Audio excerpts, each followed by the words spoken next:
C'est quoi, là? Et là, j'ai commencé à m'intéresser, à m'intéresser, à m'intéresser. Mais je lisais, je ne comprenais pas. J'avais reçu quelque chose de merveilleux, mais je ne comprenais pas ce qu'il avait fait pour moi. Je lisais des bouts de l'Ancien Testament, là, je passais d'un bout à l'autre, et là, j'essayais de trouver. Mais ce qui était vraiment étrange, c'est que à chaque fois que je rentrais au travail, je parlais à mon ami Gilles, puis je disais à Gilles, il est merveilleux, puis mon ami Gilles dit, mais qu'est-ce qui t'arrive? Qu'est-ce qui se passe avec toi? Là, à peu près une couple de jours, tu parlais de baseball, tu parlais de hockey, tu parlais de n'importe quoi. Puis là, tu me parles de Dieu, tu me parles de Jésus. Oui, oui, Gilles, oui, je te parle de quelque chose d'extraordinaire qui m'est arrivé. Et puis soudainement, et vous allez entendre quelque chose qui est absolument... vous n'êtes peut-être pas habitué à entendre. Tant mieux si ce que je vais vous dire, vous l'avez reçu puis vous l'avez. Mais si vous n'avez pas ça, recherchez-le jusqu'à temps que ça vous arrive. Alors j'étais en train de parler à mon ami Gilles et puis soudainement je me suis tué. J'étais plus capable de parler. J'ai mis ma main sur mon estomac comme ça. Et j'ai senti de l'eau, une eau fraîche couler à l'intérieur de moi. Et là, Gilles, mon ami, me regardait et dit, qu'est-ce que t'as? J'ai dit, tu me croiras pas. Je dis, je sens de l'eau à l'intérieur de moi. Il disait, quoi? Je dis, je sens de l'eau. Il y a de l'eau à l'intérieur de moi. Il y a quelque chose d'extrêmement froid, extrêmement frais. J'ai jamais senti ça de ma vie. Alors, il y avait comme un point d'interrogation. C'était comme de témoigner de Dieu, témoigner de Jésus, sans même avoir toute la connaissance biblique, mais c'était comme instinctif. Cette présence-là me faisait témoigner de lui, et dans un retour, il y avait une manifestation qui se suivait, et j'avais l'impression que j'étais habité par l'Esprit Saint, habité par le Seigneur, et que c'était au-dessus de moi, je devais le dire. Parce que je ne pouvais pas ne pas m'empêcher de témoigner de quelque chose qui était si merveilleux, si extraordinaire. Quelqu'un va dire, t'es fou, va voir un psychologue, va voir un médecin. C'est spécial. Oui, c'est spécial. Alors j'aimerais juste dire, simplement vous témoigner que mon témoignage à moi, c'est que lorsque le Seigneur est entré dans mon cœur, une grande paix, une grande joie, une grande délivrance, les maladies ont parti, les oppressions ont parti, et j'ai eu une grande lune de miel avec le Seigneur. Ça a été extraordinaire. Et je peux vous dire que lorsque je suis venu au monde catholique, dans une religion, un créneau catholique, un système, une organisation déjà préétablie pour nous, pour moi. Et je ne sais pas pourquoi, je ne semblais pas fitter, je ne semblais pas rentrer là-dedans, je ne cadrais pas.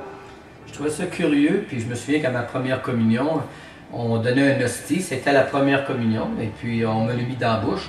J'ai été m'asseoir, je l'ai sorti de ma bouche, j'étais en train de m'étouffer avec.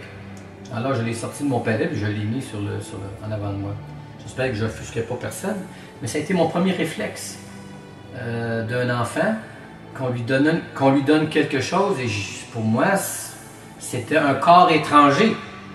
Je l'ai pris comme un corps étranger. Et c'est bizarre. Est-ce que j'étais prédestiné?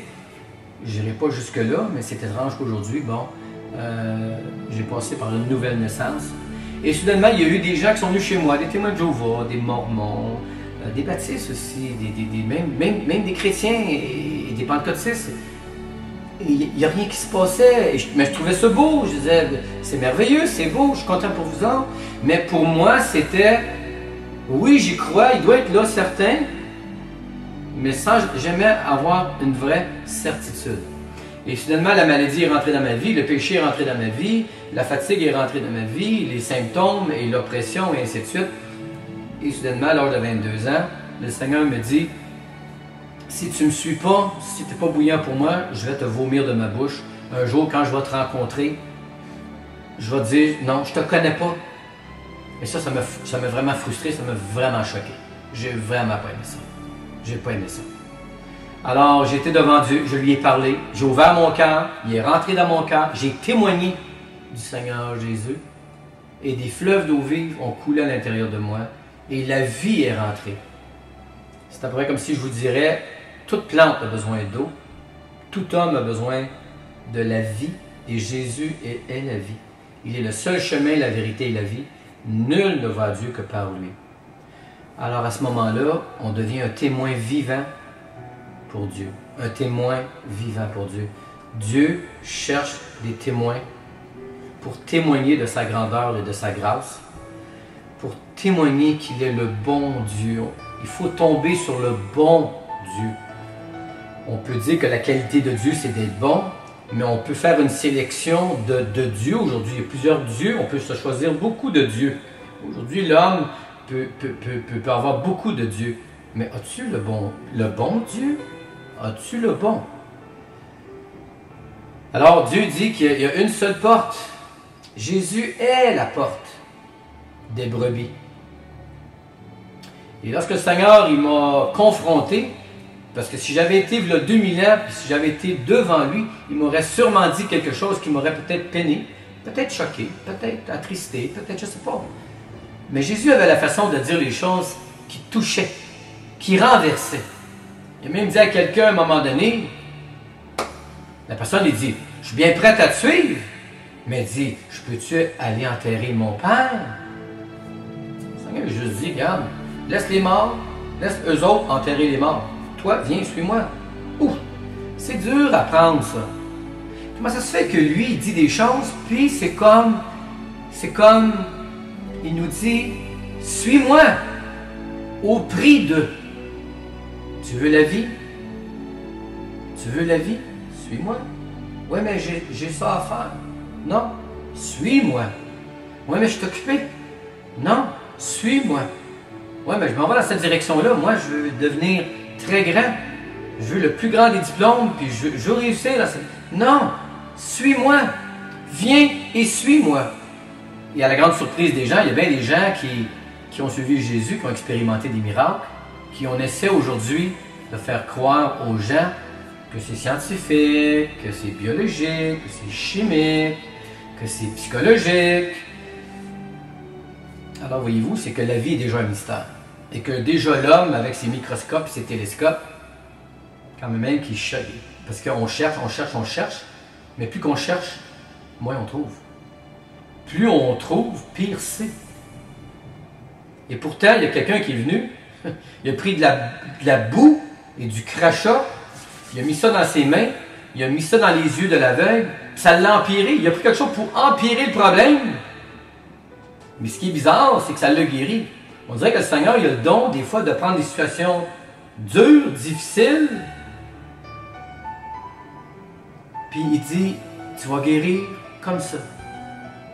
Pas nécessairement avec une seringue, pas nécessairement avec une pilule, mais avec un changement d'attitude, un changement de façon de voir les choses. Si tu vois ça comme ça, c'est comme ça ta guérison. Elle est là ta guérison, c'est parce que tu ne la vois pas encore. Oui, mais Seigneur, j'ai besoin de voir. Ouvre-moi les yeux, Seigneur. Ouvre-moi les yeux, Seigneur. Le Seigneur a dit, toi, viens, suis-moi. Et des fois, il faut comme mettre les choses de côté, arrêter, fermer les yeux, fermer tout autour de nous, juste se calmer, apprendre à rentrer dans sa présence, mettre tout de côté, comme si les choses n'avaient plus d'importance. Ça ne veut pas dire qu'il faut lâcher nos responsabilités, ça veut dire qu'il faut aller se régénérer. Vous savez, une auto, là, elle a une batterie, mais elle a une génératrice en arrière. Si la génératrice ne fournit plus à la batterie, vous connaissez le problème qui va arriver. L'auto ne fonctionne plus. Avez-vous l'impression que ça ne fonctionne plus? C'est parce que la génératrice n'est pas là. Le Seigneur Dieu est la génératrice. Il est le pouvoir. C'est écrit dans la parole qu'il est le vouloir et le faire. Il est le mouvement et l'être. Sans lui, il le dit, tu es poussière, tu vas retourner à la poussière. Vous savez, je remercie le Seigneur d'avoir été, je dirais pas dur avec moi. Le Seigneur a été franc avec moi. Le Seigneur n'est pas dur, il est merveilleux. Mais je suis content qu'il m'ait dit une fois, Daniel, je vais te vomir. Je pense que tu ne comprends pas. Je vais te vomir, Daniel. Parce que tu es froid.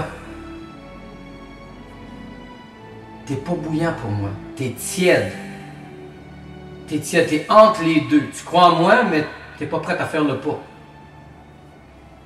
Et quand je me suis choqué, quand il m'a choqué, ça m'a renversé. J'étais le voir et j'ai reçu une grande, grande, grande bénédiction.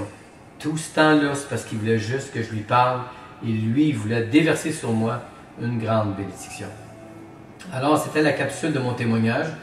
J'aurais pu encore en parler un petit peu, mais on aime mieux en donner un petit peu à la fois.